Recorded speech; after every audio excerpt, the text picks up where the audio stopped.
Aujourd'hui, une séance sur les durées et les conversions. Effectivement, il existe plusieurs écritures des durées et c'est ce que nous allons travailler aujourd'hui. Alors, un rappel avant de démarrer. Bien sûr, n'hésitez pas à regarder avant de travailler sur ces notions les autres vidéos sur la question du temps, des mesures de temps et des durées. Cette vidéo va plus loin puisque nous allons transformer des écritures décimales en écritures sexagésimales et inversement. Alors, replantons quand même le décor. Rappel rapide, 1 minute est égale à 60 secondes. Si je compte jusqu'à 60, je vais atteindre un temps qui correspond à 1 minute. On peut donc dire que 1 seconde, eh bien, c'est 1 minute partagée en 60, dont on aurait pris une partie. C'est un 60e de minute. C'est 1 minute partagée en 60, dont on prend une partie. 1 heure, eh bien, c'est 60 minutes. On a bien vu dans l'autre vidéo que pour faire un tour en 1 heure, eh bien, on faisait bien un décompte de 60 minutes. Et donc, on peut dire que 1 minute, eh bien, c'est pareil, c'est une petite partie de l'heure partagée en 60. C'est donc aussi un 60e d'heure. Enfin, 1 heure est égale à combien de secondes? On a vu que 1 heure correspond à 60 minutes. Dans chaque minute, il y a 60 secondes. Donc 60 fois 60, ce qui fait 3600 secondes. On peut donc dire que 1 seconde, eh bien, c'est une toute petite partie d'1 heure.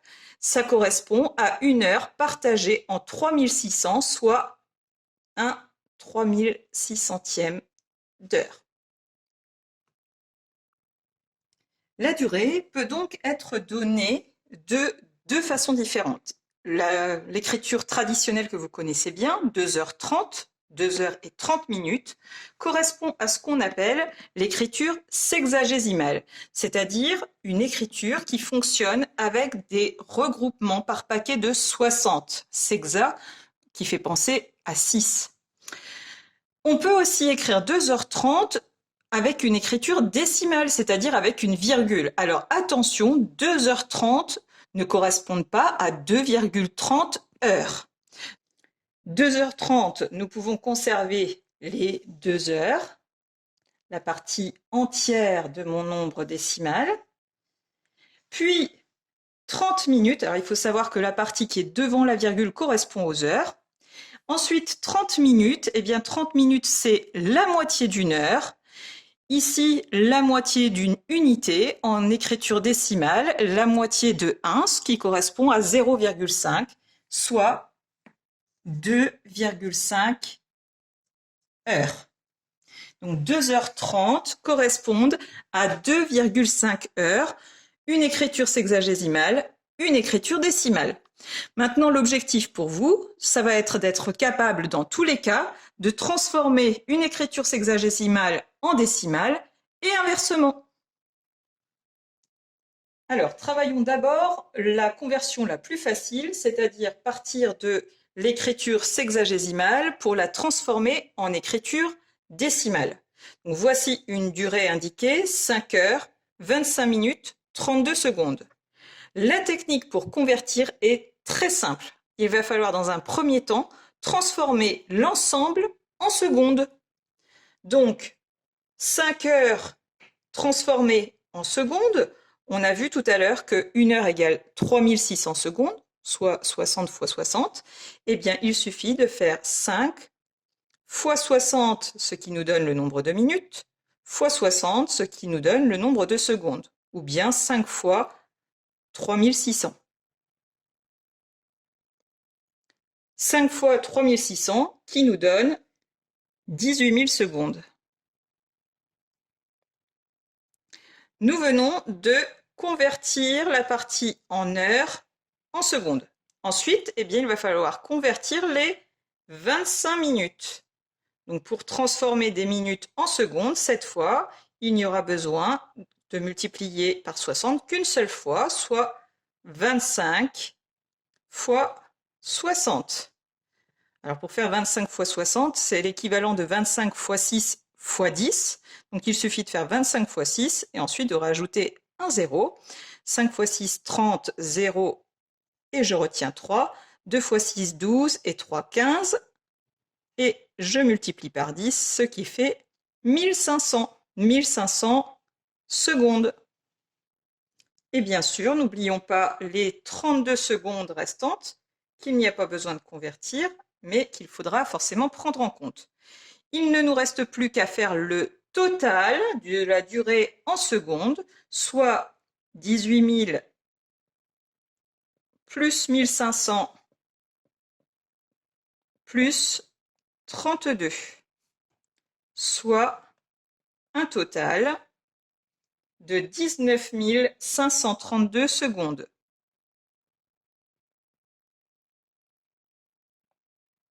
Le travail est presque terminé. Il va maintenant suffire de diviser ce nombre par 3600 pour trouver le nombre d'heures et l'on obtiendra un nombre décimal. Donc 19 532 divisé par 3600. Donc là, bien sûr, vous pouvez utiliser votre calculatrice. 19 532 divisé par 3600 égale, alors bien sûr pour convertir l'écriture fractionnaire, rappelez-vous qu'il s'agit de cette touche, 5,42. On va arrondir ici au centième près, c'est-à-dire à 2 chiffres après la virgule. 5,42. On peut donc conclure que 5h25 minutes et 32 secondes correspondent à 5,42 heures. En synthèse, ce qu'il faut retenir, pour transformer une écriture sexagésimale en écriture décimale, commencez par tout transformer en secondes, puis calculer le total du nombre de secondes, et ensuite diviser par 3600 pour trouver le nombre d'heures, ce qui fait 5,42 ici. Maintenant, conversion inverse, c'est-à-dire partir d'une durée indiquée directement en écriture décimale pour la transformer en heures sexagésimales. Alors, partons de cet exemple, 4,34 heures. Première chose à faire, c'est très simple, repérer le nombre qui se trouve devant la virgule, c'est-à-dire la partie entière qui nous indique toujours le nombre d'heures. Donc ça, c'est fait. 4,34 heures, eh bien, nous avons déjà 4 heures. Maintenant, nous allons nous occuper de la partie décimale.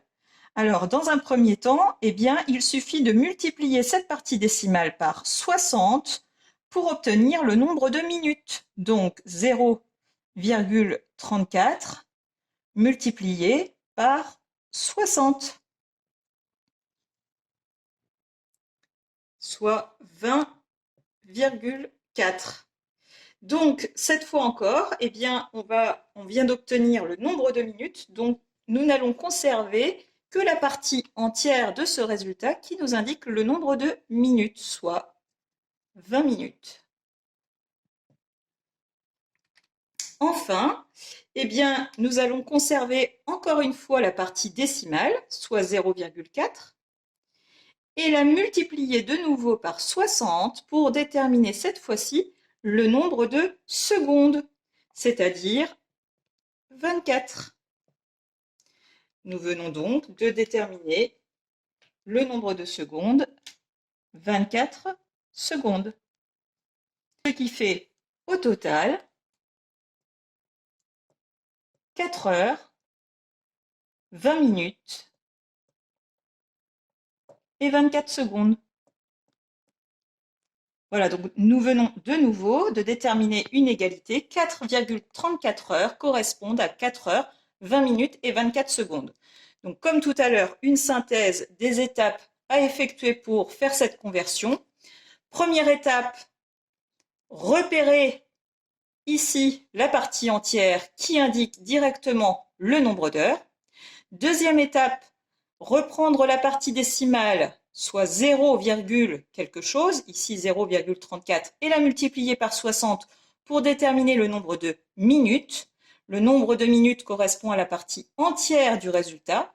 Puis, de nouveau, donc ici c'était l'étape 2, étape 3, déterminer le nombre de secondes. On récupère ici encore une fois la partie décimale, soit 0,4, que l'on multiplie encore par 60, et ce qui nous permet de définir le nombre de secondes. La durée totale s'exprime donc en ajoutant les heures aux minutes et aux secondes. Voici une synthèse de ce que je viens de vous expliquer. Si vous souhaitez faire un arrêt sur image pour reprendre à l'occasion d'un exercice, vous avez donc ici la démarche complète pour convertir en heures décimales et ici la démarche complète pour convertir en heures sexagésimales. Voilà, eh bien je vous souhaite à tous de bons calculs de durée.